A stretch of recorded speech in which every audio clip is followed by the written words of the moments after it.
Part 1. You'll hear a dialogue between a foreign student and a student union officer. As you listen, answer the following questions. First, you have some time to look at questions 1 to 3.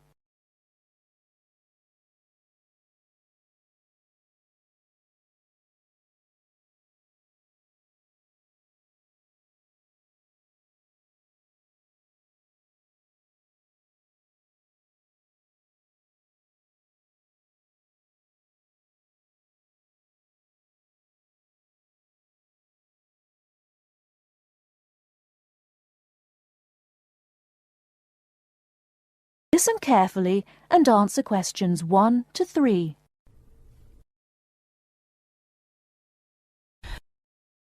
Good morning. Can I help you? Yes, I'd like to know something about the British medical scheme. Yes. What's your question? Can I use British doctors if I fall ill? That will depend on how long your course of study is. If it is 6 months or more, then you are entitled to treatment from the British medical scheme, called the National Health Service, NHS, as if you were a British citizen. With the NHS, consultations with doctors are free, but you will be asked to pay something towards the cost of medicines. In 1987, this is £2.40 for each item of medicine. You are also entitled to free treatment in British hospitals. Always make sure the doctor knows you want treatment from the NHS, as doctors also take private patients, who pay the full cost of all their treatment. How do I make sure I can be treated by the NHS? If you are eligible for treatment, that is, you are registered on a course of 6 months or longer, then the first thing you should do is to register with a doctor. You should register with any doctor close to where you live. Local post offices have lists. Before you hear the rest of the conversation, you have some time to look at questions 4 to 10.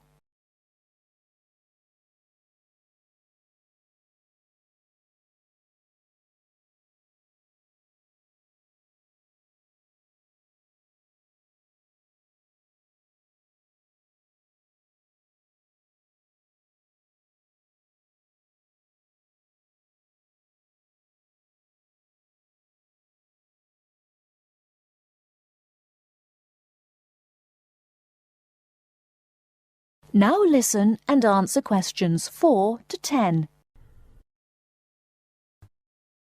All you need to do is visit the doctor or the doctor's receptionist during consulting hours and ask to be included on the doctor's list of patients. If the doctor decides to accept you, you will then be sent a medical card by post, which will carry your National Health Service number. Take great care not to lose this. If the doctor cannot accept you, try elsewhere or contact the local family practitioner committee. You can get the address from the post office or any doctor. Find out your doctor's consulting hours from the doctor or the receptionist and ask whether or not you need to make an appointment before seeing the doctor. Remember to be on time for any appointment you make. You can see him or her during those hours unless you are seriously ill. If you are seriously ill, the doctor can be called out to see you. Once you have registered, you should tell your warden, landlord, landlady or a friend the name, address and telephone number of your doctor, so that if you are suddenly taken ill, the doctor can be called out to see you. I see. Could you tell me something about British hospitals? Yes, hospitals provide specialist treatments, or treatment for which any kind of extended stay is required. Your doctor will recommend you to go if it is necessary. Casualty or emergency treatment following accidents is free for everyone. As not all hospitals provide such services, you should find out which local hospitals do, in case you ever need treatment. How about dental care in Britain? You can find lists of dentists who give National Health Service treatment at local main post offices. You do not register with a dentist, but you should ask whether they are willing to give you NHS treatment. as dentists are free to accept or refuse patients and to provide private treatment only. If you are accepted, you should give the dentist the NHS number which is on your medical card. There is a charge for all dental treatment. For basic treatment, this could be up to £17. More extensive dental treatment will cost more if you are not registered with a doctor. You will have to pay the full cost of dental treatment as a private patient. You will have to make an appointment to see your dentist and should give notice if you are unable to attend an appointment, or you will be charged for loss of time. You should try to have your teeth checked at least once per year by the dentist. From the NHS, you are entitled to a free 6-monthly checkup. Thank you very much. This helps me a lot. That is the end of part 1. You now have half a minute to check your answers.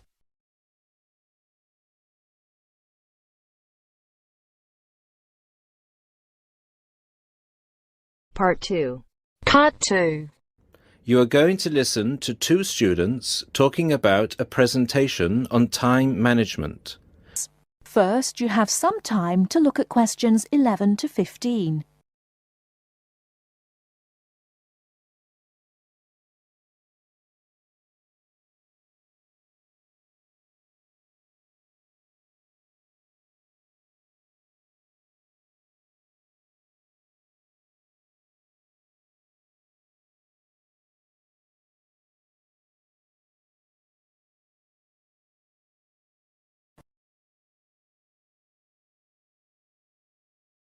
Now, listen carefully and answer questions 11 to 15. Hi, Mark. What are you doing? Hi, Lucy. Well, I'm preparing this seminar on time management. I'm supposed to do a presentation on the topic next week. Ironic, isn't it?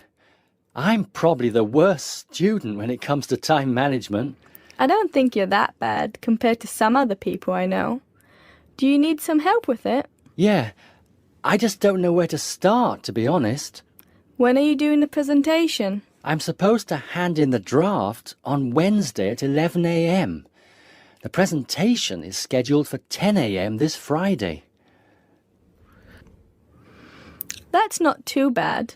This gives you the whole weekend to prepare. Let's brainstorm some ideas, shall we? Do you want to get a pen and paper to jot down some thoughts? I think you should start with a broad general statement. For example, I read somewhere that organizing time is a skill like learning to drive or tying your shoelaces. Then you could move on to discussing the common problems people have with managing time. That's not a bad idea. One of the common problems is putting things off. Yeah, you could also mention some common signs of this symptom, such as last-minute holiday shopping, putting off visits to the doctors or the dentist. Another problem is relying too much on your memory and not writing things down. Do you mean not keeping a diary or a planner to plan the tasks? That's right. For example, writing down what I need to do in a diary or planner helps me remember what I need to do and makes me more focused on the tasks for the day. Good idea. Before you hear the rest of the talk, you have some time to look at questions 16 to 20.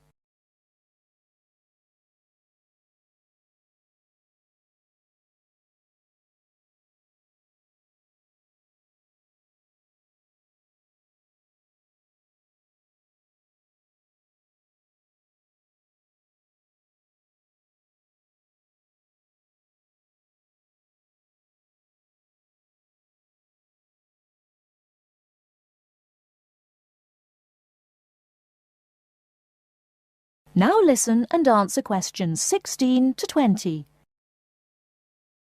That reminds me of something I've been meaning to do for a while now. Anyway, I should also include some advice on how to deal with the problem, shouldn't I? Sure, you can talk about some ways of stopping procrastination.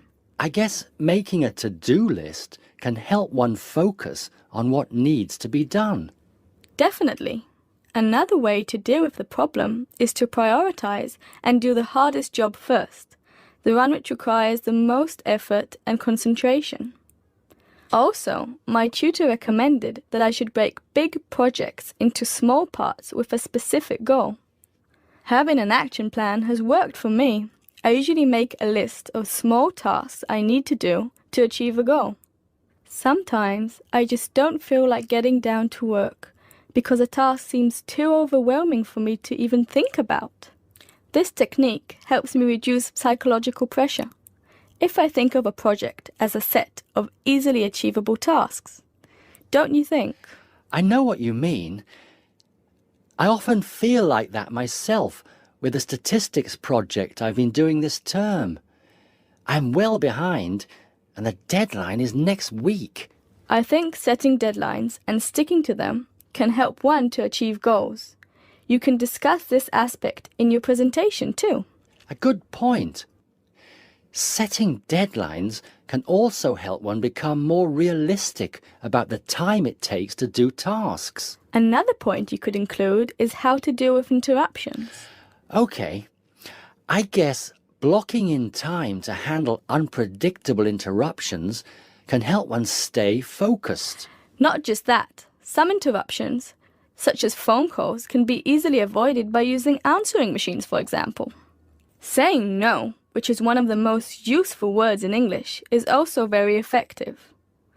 It can be tough sometimes, but you've got to learn to say it nicely but firmly. I think you've got enough ideas here to start with. Definitely. Thanks a lot for your help. I just need to type the ideas up, and I think I'm all set.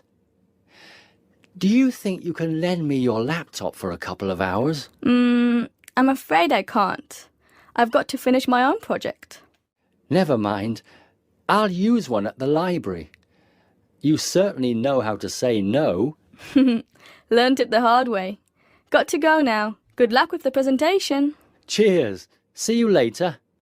The end of part 2. You now have half a minute to check your answers.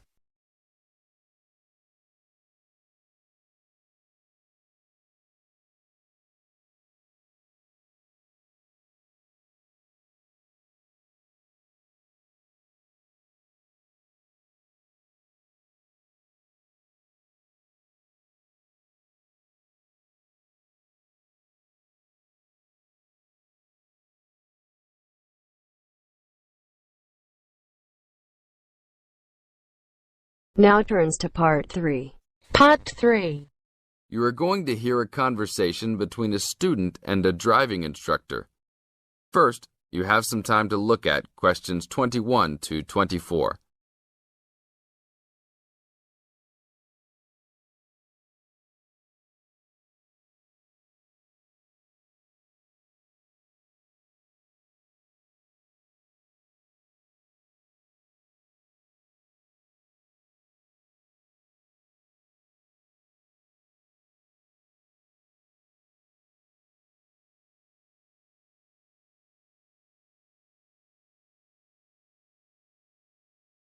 Now listen to the tape and answer questions 21 to 24. Hello, I'm going to be your driving instructor today. Are you ready to begin? Hi, hope you don't mind. It's my first time driving a car. Of course not. That's my job. I teach people like you how to become a safe and responsible driver. So let's begin. Remember, the most important rule of driving: safety first. There are some steps to follow. First, you should put on your seatbelt. You should always remember to do that. In case of an accident or emergency, having a seatbelt on is of utmost importance. Okay, I have my seatbelt on. Now what should I do? Start the car. Good. Now make sure that the steering wheel is in the proper position, and that your seat is not too far or not too close to the pedals. I'm all ready to go. Should I shift into first gear? Don't forget to put the parking brake down. You don't want to drive with that up. Oh yeah, I almost forgot. If I have the parking brake on, I won't be able to accelerate. Yes, that's right. Now put the car in reverse and slowly back out of the parking space. Good. Put the car in first gear. When should I shift? Is it better to shift slowly or quickly? You can shift whenever you feel is appropriate. This means shifting should occur smoothly. Do not shift too slowly or you will stall. Shifting too fast will waste gas. Shifting is simple. Just remember to shift smoothly.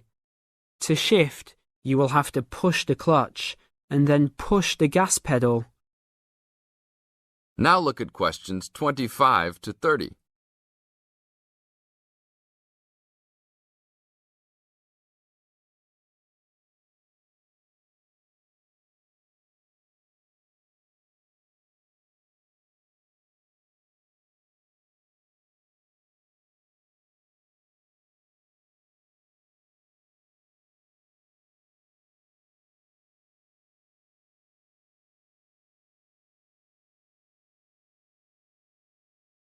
Now listen to the tape and answer questions 25 to 30.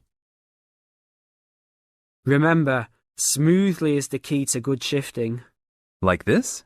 Yes, that's good. Now keep it slow. Don't drive very fast just yet. Be sure to constantly check your mirrors for oncoming traffic. Always be aware of everything that is around you, including 3 important things. Remember these 3: people crossing the streets, other cars, and bicycles riding next to you. What should I do if I see a yellow light? Well, it's always better to brake instead of trying to run it. But if you're travelling at a speed where it's impossible to stop in time, then you should try to make it across the intersection. But remember, you should always try to stop. It's the safest way to avoid an accident. Even if I have to brake very suddenly? Yes, even if you have to brake suddenly. What about if a driver behind me is going a lot faster than I am? You should always be ready to move to a slower lane if a driver behind you is forcing you to go faster than you are comfortable with. Never try to speed up to accommodate a faster driver. You could risk an accident or a speeding ticket. It's better to let him go. That sounds like good advice. Be careful. There is a sharp turn up ahead. Remember to brake before turns. Otherwise, you might flip over if your speed is too high going into a turn. Got it. I know that I should always try to observe all traffic safety. That's right. If safety is not your first priority, it will make driving very dangerous for you and other drivers on the road. OK, park the car here. You did a great job today for your first day. I'll see you in 3 days. Thanks so much. I will see you then. That is the end of part 3. You now have half a minute to check your answers.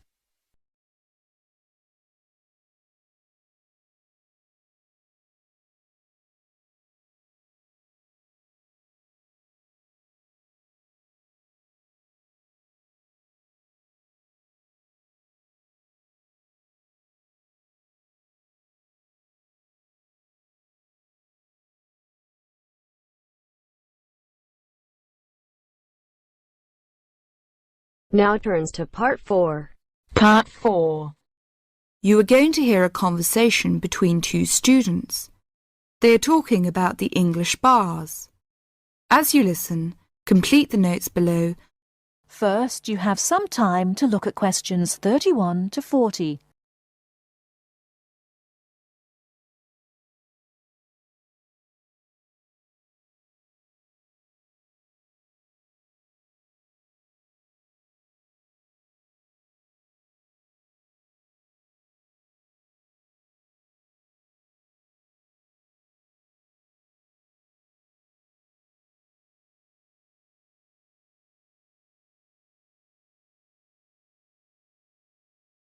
Now listen carefully and answer questions 31 to 40.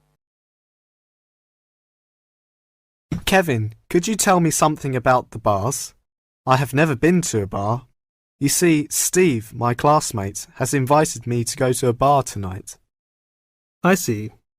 You know, the word bar means a room in a pub. We say the bar when we mean the part of that room where drinks are kept. Soon after you go into the pub, you'll realize that nobody comes to the tables to take orders or money. Instead, customers go to the bar to buy their drinks. I see. People will go to the bar directly to get their drinks and don't wait for someone to come to take their orders. That's right. People don't queue at the bar, but they do wait till it's their turn. Oh, how do I pay? I mean, do I pay directly after I get the drink, or do I have to wait till I'm ready to leave like I do in a restaurant? It's not the custom to pay for all your drinks when you're ready to leave. Instead, you pay at the bar each time you get drinks. It helps if you're ready to pay as soon as you're served, and you'll notice that many people wait with their money in their hands. I see. Do I have to give a tip? No, it's not the custom to give a tip. It's very common for friends to buy their drinks together in rounds. This means that each person takes a turn to buy drinks for everybody in the group. It's faster and easier, both for you and for the person serving, if drinks are bought in this way. Naturally, you don't have to have a drink in each round if you don't want one. That's interesting. When you're looking for somewhere to sit, remember that people have to leave their seats to get drinks, etc. So an empty seat may not in fact be available to you. If you're not sure whether a seat is free, ask someone sitting near it. When it's time for another drink, people usually take their glasses back to the bar to be filled again. If you're leaving, the friendly thing to do is to take your glasses back to the bar, thank the person who's been serving you, and say goodbye or good night. Thank you, Kevin. This helps me a lot. By the way, what kind of drinks are available in pubs? Well, you can get both alcoholic and non-alcoholic. Beside alcoholic drinks, such as beer and wine, there is cider, which is made from apples, usually sold in bottles, port, a type of thick sweet wine from Portugal, sherry, which is a type of wine from Spain, and spirits. These are a kind of strong alcoholic drinks such as whiskey and brandy. What about non-alcoholic? I don't drink alcohol. Well, they offer all kinds of fruit juices, such as orange and tomato. These drinks are usually sold in small bottles. And soft drinks, we often call sweet drinks, like Coke and Fanta. They are normally sold in small bottles or cans. And lemonade, which is a clear and sweet drink made with carbonated water. They also serve cordials. What are cordials? Cordials are strong and sweet drinks tasting of fruit, such as lime cordial, black currant cordial. They are often added to other drinks or drunk with water. I don't like sweet drinks. Are there any other non-alcoholic drinks? Yes, mineral water, but it's not available in all pubs. Kevin, one more question. What is VAT? I saw this on most goods in Britain. Well, VAT stands for Value Added Tax. The price shown on most goods in Britain includes a tax of 15%. If you use the retail export scheme, this tax can be returned to you if you take the goods with you when you leave Britain. You may have to spend a certain sum of money before you qualify for the scheme, and you'll have to show your passport. Ask in the shop if they operate the retail export scheme. If they do, the shop assistant will explain how you can get the tax back and fill in a form with you. VAT is also charged on hotel, restaurant bills, theater, cinema tickets, and car hire. Are these refundable? No, it's not refundable in these cases. Thank you very much. I really learned a lot. That is the end of part 4. You now have half a minute to check your answers.